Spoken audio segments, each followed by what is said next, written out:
فرمایا یہ آیت نمبر 102 ہے، وَإِذَا كُنْتَ فِيهِمْ، اے میرے محبوب جب آپ ان میں موجود ہوں، جب آپ ان میں اب صاف ظاہر ہے جی بے شک جہاد ہو رہا ہے، اگر حضور نماز پڑھائیں تو صحابہ کی کیا خواہش ہوگی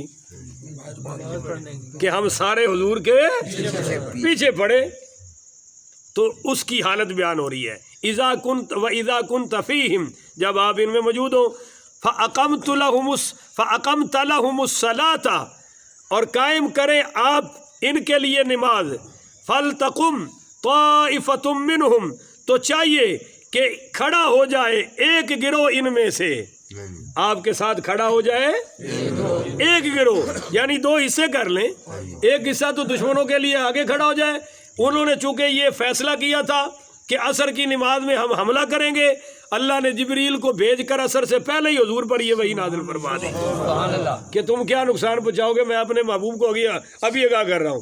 اب چونکہ سارے صحابہ کی خواہش ہے کہ ہم نے حضور کے پیچھے نماز ہے اور وہ بھی جماعت کے ساتھ، اب دیکھ لیں حالت جنگ میں نہ تو نماز چھوڑی جا سکتی ہے نہ جماعت چھوڑی جا سکتی ہے، یہ پھر کس منہ نال مسلمان نے جڑے نہ نماز پڑھتے نے نہ جماعت نال پڑھتے نے، اور بڑے چوڑے ہو کے کہتے ہیں جی گھر پڑھ لئی ہے، میں کہا جی دین ابا جی دا تو پھر تو ٹھیک ہے، اور اگر دین سونے مصطفیٰ دا ہے تو نہ خدا نے گھر پڑھن دی اجازت دیتی ہے نہ مصطفیٰ نے پڑھن دی اجازت دیتی ہے، اللہ یہ کہ کوئی عذر ہوئے مستقل تا حیات اے عمل کرنا قرآن دے بھی خلاف ہے اور بولو حدیث دے بھی کوئی اجازت نہیں ہے۔ ہٹے کٹے نوجوان نو کہ وہ گھر وچ مصلا پا کے تے بیٹھا رہے، ادھر زنانیاں پڑھتی ہیں پئی، ادھر یہ پڑھتا پیا ہوئے۔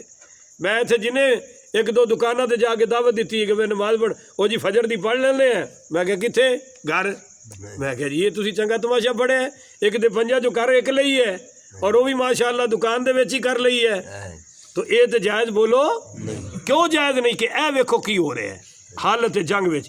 فرما رہے سونیا فَإِذَا قَمْتَ لَهُمُ الصَّلَاةَ، جدو تسی نماز قائم کرو، فَلْتَقُمْ طَائِفَةٌ مِّنْهُمْ، ایک جماعت انہاں دی آگے تواڈے نال کھڑی ہو جائے، مِّنْهُمْ مَعَكَ، کھڑی ہو جائے، وَلْيَأْخُذُوا أَسْلِحَتَهُمْ، اور وہ اپنے ہتھیار بھی قائم رکھن، بولو ہتھیار بھی، ماتا دشمن آئی جائے، ہو سکتا ہے آ جائے تو پھر نماز چھوڑ کے لڑنا پڑے تو ہتھیار پھر وہاں سے اٹھانے جاؤ گے، لہذا ہتھیار ساتھ ہی رکھو، بولو ہتھیار ہے۔ پاکستان میں تو کبھی عمل نہیں ہوا، پر جب میں افغانستان ٹریننگ لینے گیا تھا تو وہاں بالکل ہم مسئلے کے ساتھ ہی نماز پڑھتے تھے، تو یہ سنت اتنے عمل ہوا ہے، اتنے عمل ہے، اتنے تو تسی میرے کو کوئی شہر ویکھ لئی تو سب تو پہلے شکایت تسی کرنی ہے، تو اس واسطے بھائی فرمایا وَلْيَأْخُذُوا أَسْلِحَتَهُمْ، اپنا اسلحہ بھی پکڑ کے رکھو، بولیے اپنا اسلحہ بھی، فَإِذَا سَجَدُوا فَلْيَكُونُوا مِنْ وَرَائِكُمْ، پس جب سجدہ کر چکے تو وہ ہو جائے تمہارے پیچھے۔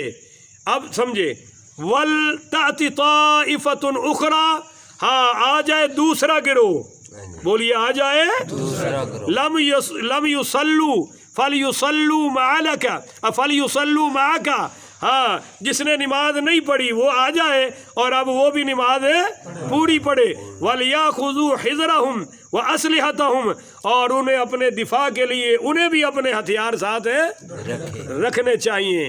اب مسئلہ میں آسان کر کے سمجھاتا ہوں، حضور جماعت کرا رہے ہیں تو اس میں حکم کیا رہا ہے، ایک گروہ آ جائے، بولیے ایک گروہ، تو جب سجدہ کر لیا تو ایک رکعت مکمل ہے، دو سجدے مکمل ہو گیا تو رکعت ہے، فرمایا میرے محبوب یہ پھر پہلی جماعت چلی جائے، دو سجدے کر کے یہ وہاں کھڑی ہو جائے اور وہ جو وہاں کھڑے تھے وہ اب آ جائے، آپ دوسری رکعت مکمل کریں، ان کی بھی پہلی اور ان کی بھی، تو جب آپ سلام پھیریں گے تو یہ دوسرا گروہ واپس چلا جائے اور پہلا پھر آ جائے، وہ اپنی دوسری رکعت مکمل ہے، جب یہ دوسری کر کے چلے جائیں تو پہلا پھر آئے اور دوسرا پھر آئے اور وہ بھی اپنی دوسری رکعت ہے، اس طرح یہ دو رکعت، اس کو کہتے ہیں صلاۃ الخوف، بولیے اس کو کیا کہتے ہیں جی۔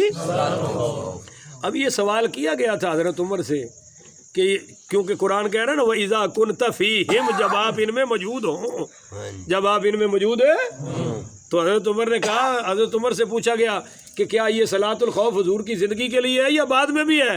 حضرت عمر کہتے ہیں میں نے پوچھا تھا، حضور نے فرمایا نہیں، جب بھی ایسی حالت آ جائے تم صلاۃ الخوف ادا کر سکتے ہو، ہاں یہ چھوٹ ہے کہ اس میں تو ہے نا کہ ایک جماعت پہلے آئے، ایک رکعت پڑھے، دوسری پھر آئے، پھر یہ چلی جائے، پھر پہلے وہ آئے.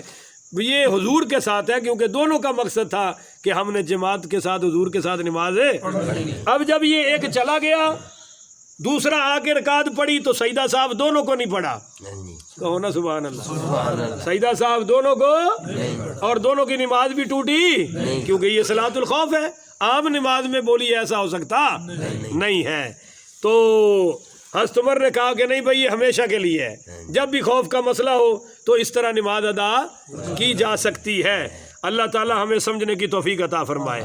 اب یہ صلاۃ الخوف کے بعد اگلی بات آ رہی ہے، وَدَّ الَّذِينَ كَفَرُوا، تمنا کرتے ہیں کافر کہ لو تغفلون عن اسلحتکم لو تغفلون عن اسلحتکم، تمنا کرتے ہیں کافر کہ کاش مسلمان اسلحے سے غافل ہو جائیں، مسلمان اسلحے سے غافل ہو جائیں.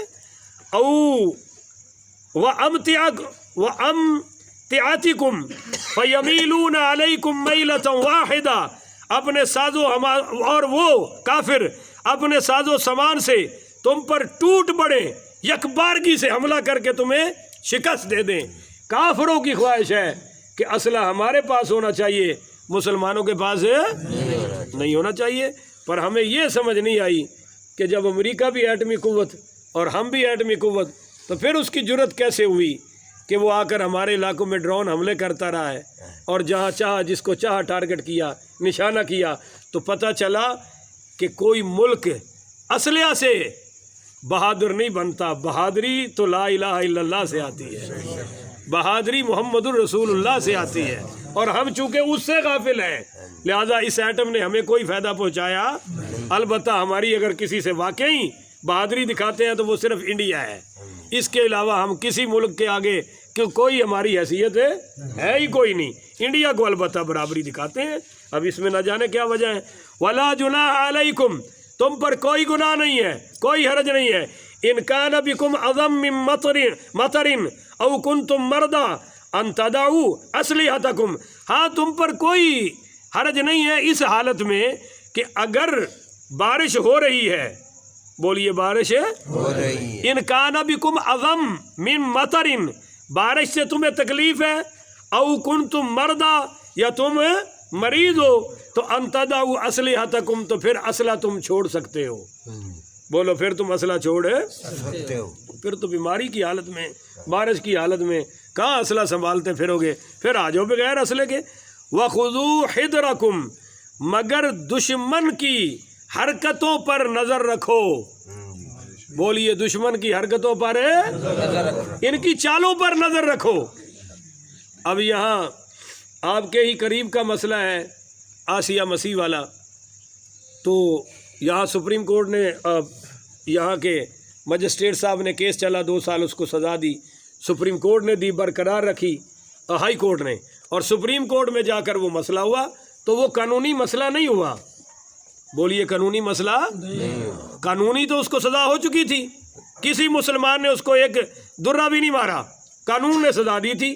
اور وہ جو راتوں رات باہر نکل گئی اور سارے ثبوت بدل گئے، گواہ بدل گئے، تو یہ تھا بیرونی مداخلت. بولیے یہ کیا تھی؟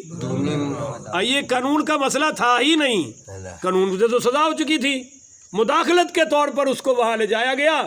ایک ان پڑھ جاہل نوکرانی قسم کی خاتون کو وہاں شہریت دے دی گئی، اور جناب پوری. اسی طرح ملالہ یوسفزئی کے معاملے میں ہوا، 4 لڑکیاں زخمی ہوئی تھیں. بولیے جی کتنی؟ ایک ملالہ کو کیوں اٹھایا گیا؟ تو وہاں نہ تو کوئی قانون کا مسئلہ تھا اور نہ ہی کوئی بچیوں کی حمایت کا مسئلہ تھا، یہ بھی مسئلہ تھا مداخلت کا. بولیے بیرونی مداخلت کا مسئلہ ہے. اور یہی مسئلہ اسامہ بن لادن کے معاملے میں ہوا ہے کہ جب وہ ہمارے ملک میں رہ رہا ہے تو ان کو چاہیے تھا کہ ہم سے گرفتار کرواتے، ہماری عدالت میں مقدمہ چلتا، ہم سزا دیتے، پر انہوں نے جو کچھ کیا یہ بیرونی مداخلت ہے. بولیے بیرونی. اور کوئی خود مختار انڈیپینڈنٹ ریاست یہ برداشت کر سکتی؟ کوئی شخص نہیں برداشت کر سکتا. آپ کا کرایہ دار برداشت نہیں کر سکتا، آپ کا نوکر برداشت نہیں کر سکتا کہ اس کے گھر میں جا کر کوئی. تو ہمارے گھر میں یہ جو مداخلت ہو رہی ہے اس سے پتہ چلا کہ ہماری باہر کوئی اوقات ہے. ہاں اگر یہ اپنے پاؤں پر کھڑے ہوں تو پھر ان کی کوئی اوقات بنے نا. تو بیکاری قسم کے لوگ ہیں اور بیکاریوں کے ساتھ یہ کچھ ہوتا رہتا ہے. وَخُذُوا حِذْرَكُمْ، اب اگر دشمن کی نقل و حرکت سے ہوشیار رہو. ان اللہ اعد للکافرین عذابا مہینا، اللہ نے کافروں کے لیے بڑا دردناک رسوا کرنے والا عذاب تیار کر رکھا ہے. تو اللہ تو عذاب دے گا کافروں کو، مگر دنیا میں تمہیں لڑنا پڑے گا. بولو نا، دنیا میں تمہیں ہاں بچے چاہیے تو نکاح یار بولو تو صحیح، حالانکہ کتی بھی بیٹھے ہو پر میرے نال نہیں بولنا موڈ تھوڑا. بھائی بچے چاہیے تو نکاح.